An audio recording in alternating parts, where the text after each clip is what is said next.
Hi everyone, it's Knockouts with Nayka here with another weekend of boxing, y'all. There was boxing this weekend, so stay tuned.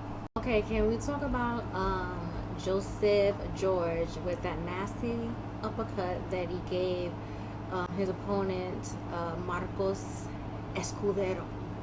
Yo, I don't even know why if the ref took it upon himself to give this man a count. He was out cold.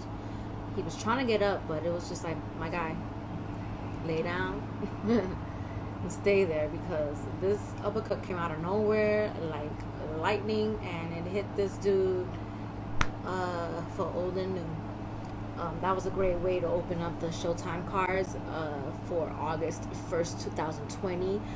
Showtime definitely had some nice cards, and will be rolling out some more fights that we should all be anxious about. Let's talk about the main event, which was Tremaine Williams, who was a step in for Stephen Fulton, Schoolboy Steph, who tested positive for COVID, and Angelo Leo. And Angelo Leo worked the body all night, and I don't know if that was the reason why Williams was so gassed out, or it was just Williams' conditioning, but he was originally set to fight someone else on the card that night, so he should have been conditioned. I truly think maybe it was Leo working the body all night that ultimately, did him in. And Stephen Fulton will be getting the winner of this fight, which was Leo. And I'm going to give Leo some tidbit advice. If you're going to be fighting Fulton, you're going to have to be a little bit better prepared and conditioned, because you were gassed out. More so Williams.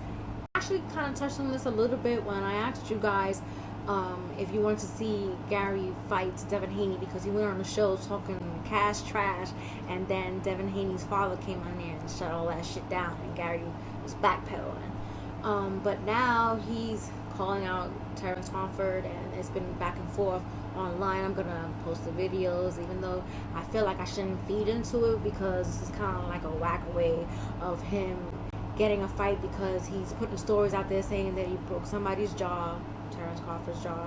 Then now his story is kind of switching up. He's just saying he punched him in his mouth, and he wanted people to corroborate the story, like Mark Davis and I think Carl, can't remember his last name, but they both admitted that the sucker punch happened, but there was no broken jaw.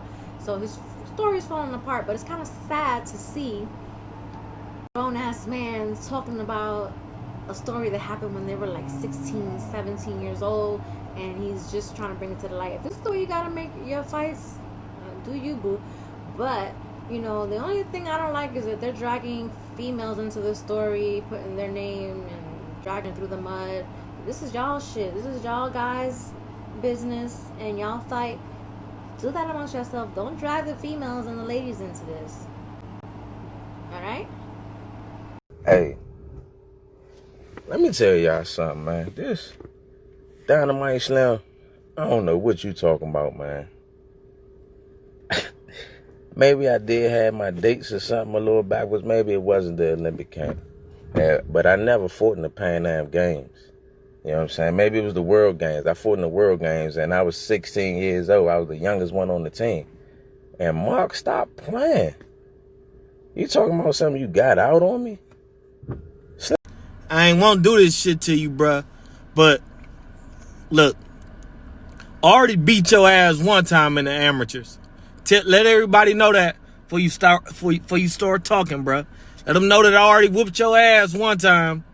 And don't make me get the tape, because I'll pull that motherfucking camera out. My daddy recorded every fight that I had. I already beat your ass one time. Nigga, I'll come out of retirement and smoke your little ass out.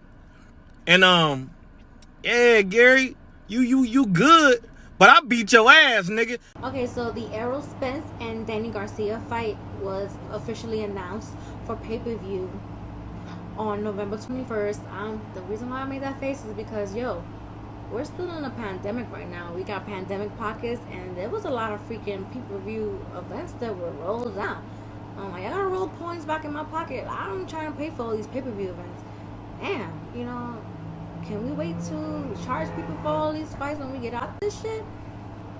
I'm gonna still buy it. But what I'm saying is that we still have pandemic and quarantine pockets, and ain't nothing but pay-per-view fights rolling out. They're good fights, but damn.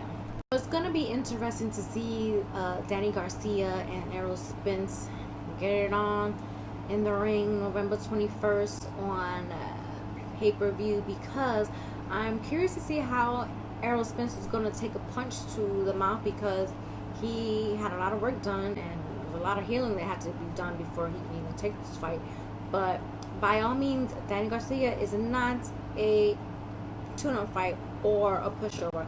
I'm not the biggest Danny Garcia fan, but I do not believe that he's a tune-up fight or a pushover. So I am excited to see this fight, and I'm excited about all these PBC rollout fights that came out, because the PBC fans were waiting. Alright, so Mike Tyson and Roy Jones Jr. announced that they're going to be having an exhibition fight pay-per-view, and I think it's going to be like $50. Everybody knows that I love Mike Tyson with my whole heart, but I do not want him in that ring again. I'm gonna watch it because I love him, but I do not want to see him in that ring again. I just want him to relax and live his life. If you want to be a part of boxing, still might train some people and give them all the knowledge you have. Don't get back in that ring. I just feel like Roy Jones is gonna come in here and try to do the most, and Mike is not gonna have that. Like, you think that somebody's gonna stop Mike Tyson from knocking Roy Jones Jr. out? Nah, it ain't gonna happen. Okay, so the Ryan Garcia and Luke Campbell fight is not set in stone. Ryan Garcia did post online that he would be fighting Luke Campbell, but there's no negotiations finalized. Oscar De La Hoya came on social media and said, there's no deal done yet. And you know what? That's your fault, Ryan Garcia, because you went online and you tarnished the name of Golden Boy's brand online instead of texting him or calling your manager and having them do what they're supposed to do. You went online and you bashed it. So now you gotta wait till De La Hoya says that you can fight. He's gonna sit you on the bench until he feels like it. And you know what? I ain't even mad at it, because you brought it upon yourself. You signed a contract and you didn't honor it. You want to cry like a baby about you're not getting this much, but you signed for it. So now Oscar's like, sit your ass right there and you get it when I tell you to. So thanks for tuning in, people. I will be having lots more to talk about, because boxing is bringing all the fights in, you know. Don't forget to like, comment, and subscribe and share. Thanks everybody for tuning in.